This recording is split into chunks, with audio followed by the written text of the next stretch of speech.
오늘은 이사야서에 대해서 이사야서를 함께 나누고자 합니다.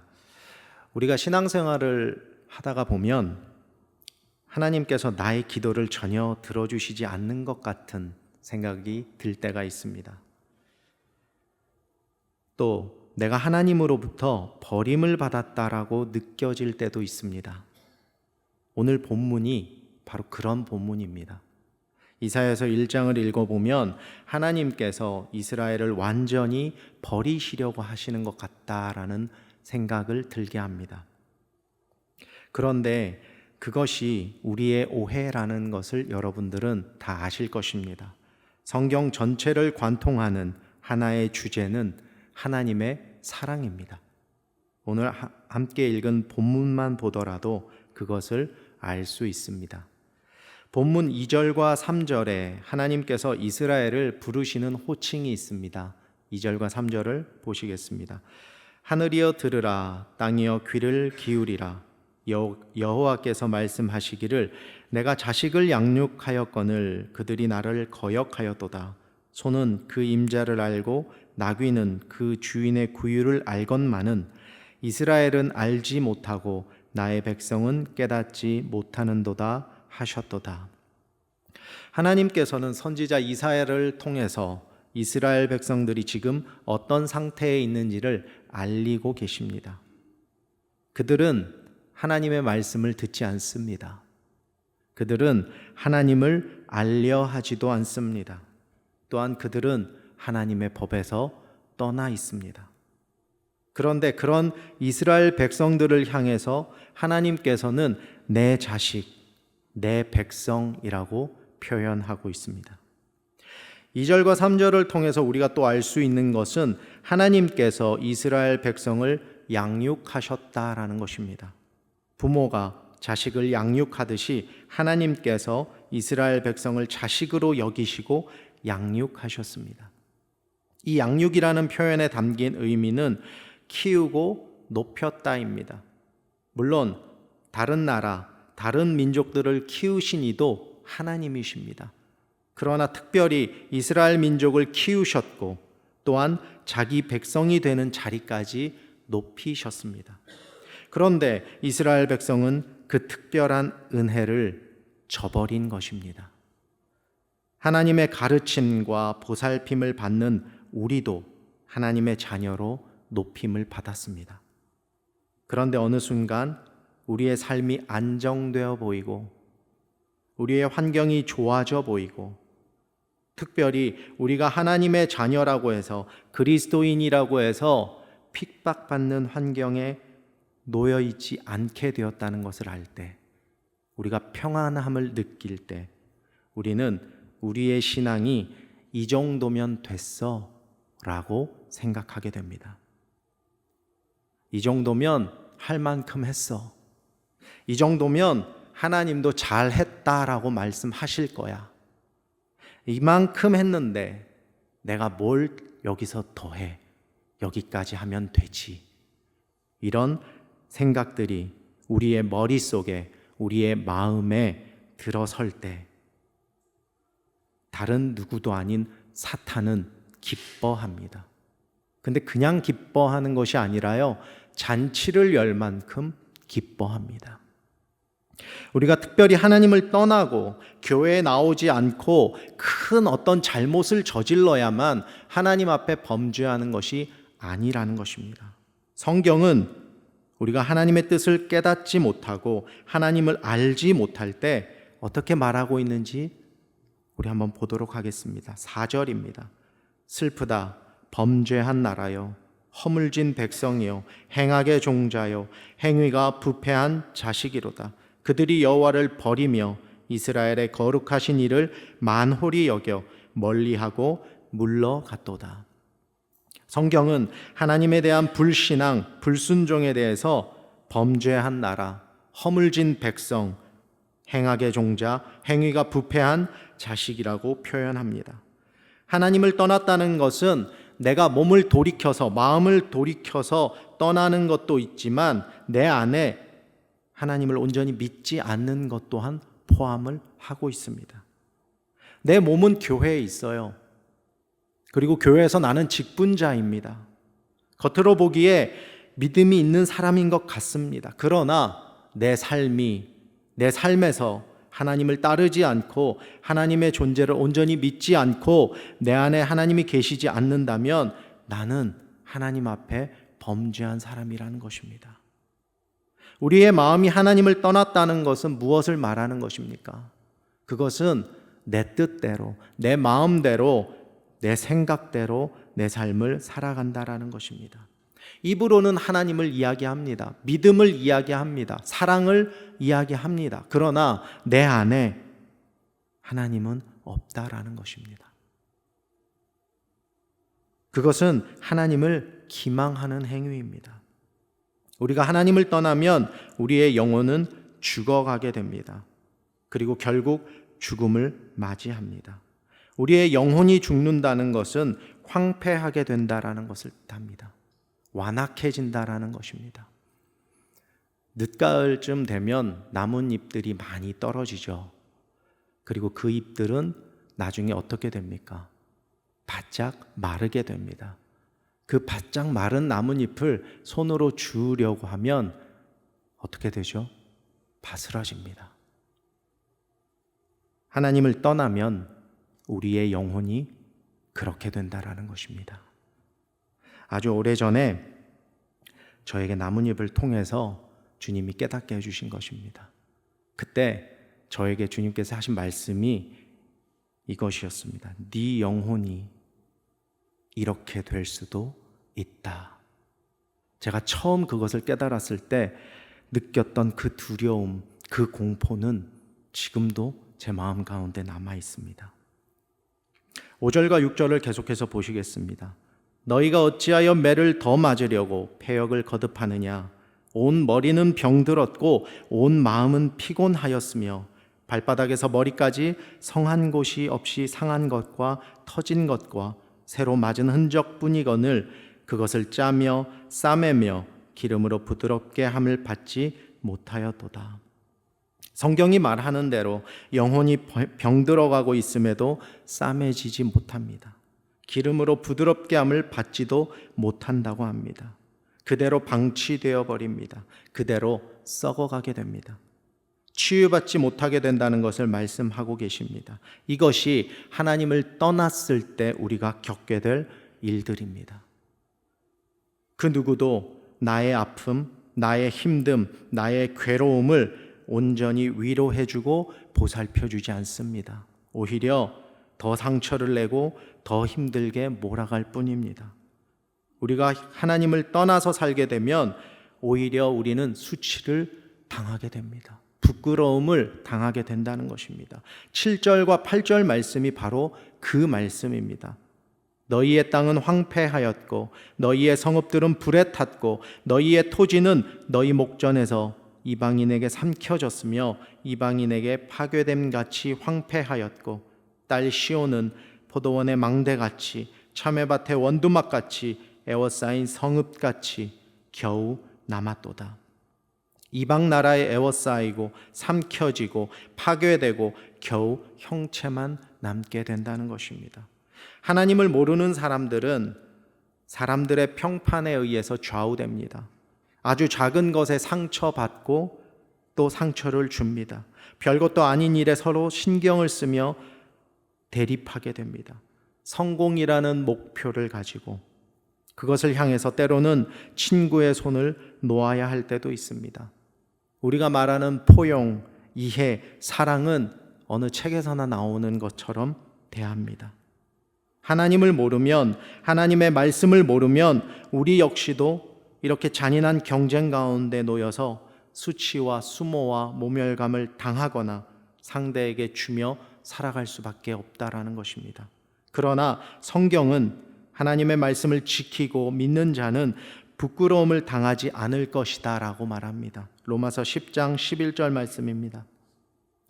성경에 이르되 누구든지 그를 믿는 자는 부끄러움을 당하지 아니하리라 하니, 하나님의 말씀을 알고 하나님을 아는 사람은 하나님의 인도하심에 따라 그 삶이 자유함을 갖게 됩니다. 분명히 어렵고 힘든 상황 가운데 있지만 그럼에도 감사와 찬양이 끊이지 않고 앞으로 인도해 주실 하나님의 인도하심을 기대하게 됩니다. 이것이 하나님께서 우리에게 허락하시는 은혜이며 담대함인 것입니다. 계속해서 11절부터 13절을 보시겠습니다. 여호와께서 말씀하시되 너희의 무수한 재물이 내게 무엇이 유익하뇨? 나는 숫양의 번제와 살찐 짐승의 기름에 배불렀고 나는 숫송아지나 어린 양이나 순염소의 피를 기뻐하지 아니하노라. 너희가 내 앞에 보이러 오니 이것을 누가 너희에게 요구하였느냐? 내 마당만 밟을 뿐이니라. 헛된 재물을 다시 가져오지 말라. 분향은 내가 가증히 여기는 바요 월삭과 안식일과 대회로 모이는 것도 그러하니 성회와 아울러 악을 행하는 것을 내가 견디지 못하겠노라. 하나님께서는 믿음 없이 모이는 것에 대해서 매우 불쾌하게 여기신다라고 이야기하시며 심지어 견디지 못하시겠다고까지 말씀을 하셨습니다. 우리가 예배 전에 기도를 하죠. 그리고 항상 이렇게 말합니다. 신령과 진정으로 드리는 예배가 되게 하여 주시옵소서. 하나님께서 기뻐 받으시는 예배가 되게 하여 주시옵소서. 그러나 우리의 마음이 하나님께로 온전히 맞추어지지 않았다면 우리의 마음과 입에서 나오는 말은 따로 움직이는 것입니다. 하나님 앞에 거짓말을 하는 것입니다. 이 시간 예배의 시간에 온전히 주님만 생각하시기를 소망합니다. 하나님의 뜻이 무엇인지, 하나님께서 진정으로 원하시는 것이 무엇인지를 살피고 생각하며 어떻게 하면 우리가 그런 하나님의 뜻에 순종할 수 있을지 깊이 묵상해야 합니다. 우리는 하나님을 생각할 때 언제나 우리의 기준, 우리의 지식, 우리의 관점에서만 생각을 할 때가 있습니다. 그런데 하나님께서는 이 천지를 창조하신 분이십니다. 하나님께서는 이 세상 만물을 모두 지으셨고 우리 역시도 하나님께서 지으셨습니다.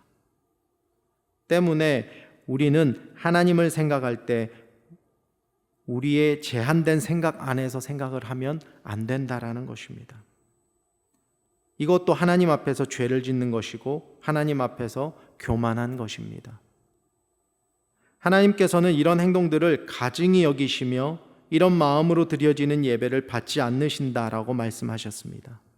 하나님의 말씀을 따르지 않으면서 예배만 드린다고 하나님께서는 기뻐하지 않으신다는 겁니다. 하나님의 말씀을 먼저 우리는 깊이 묵상해야 합니다. 왜 하나님께서 우리를 자녀로 부르셨는지, 우리가 무엇을 해야 하는지 깨닫고 그대로 행해야 합니다.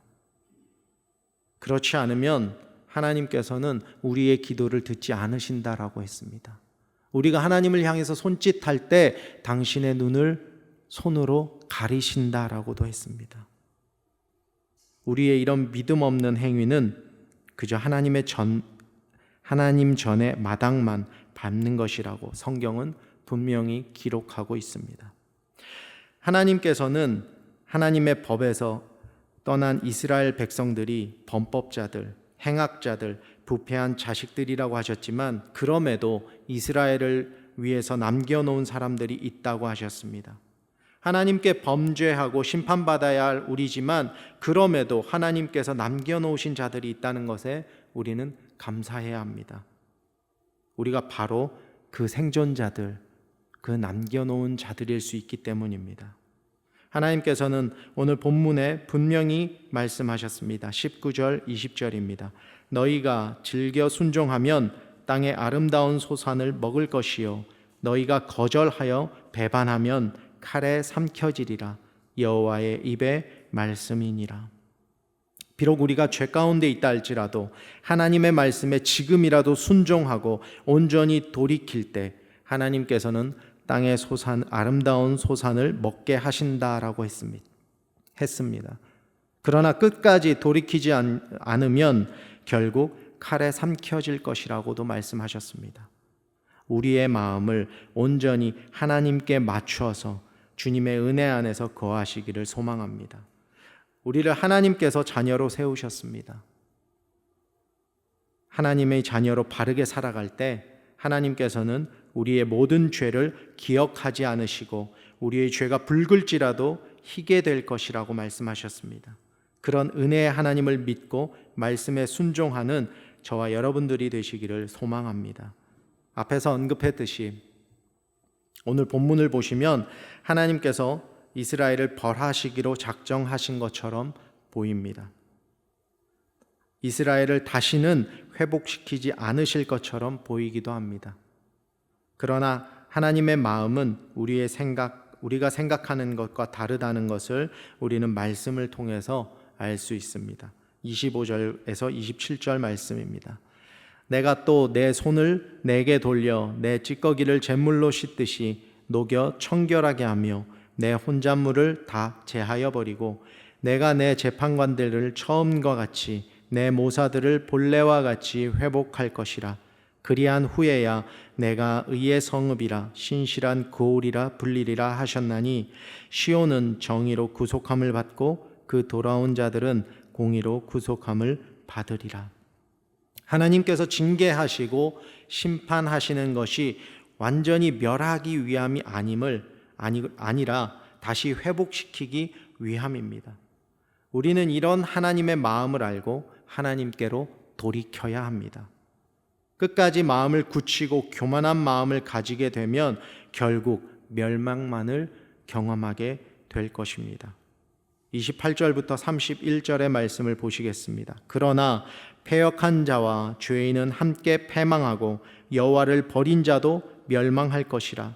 너희가 기뻐하던 상수리 나무로 말미암아 너희가 부끄러움을 당할 것이요 너희가 택한 동산으로 말미암아 수치를 당할 것이며 너희는 잎사귀 마른 상수리 나무 같을 것이요 물 없는 동산 같으리니 강한 자는 사모라기 같고 그의 행위는 불티 같아서 함께 탈 것이나 끌 사람이 없으리라. 우리가 중요하다고 생각했던 것들, 우리가 살아남기 위해서 붙들었던 것들, 우리가 하나님보다 더 우선시했던 것들로 인해서 부끄러움을 당하고 수치를 당하고 죽어가게 될 것이라고 성경은 말하고 있습니다.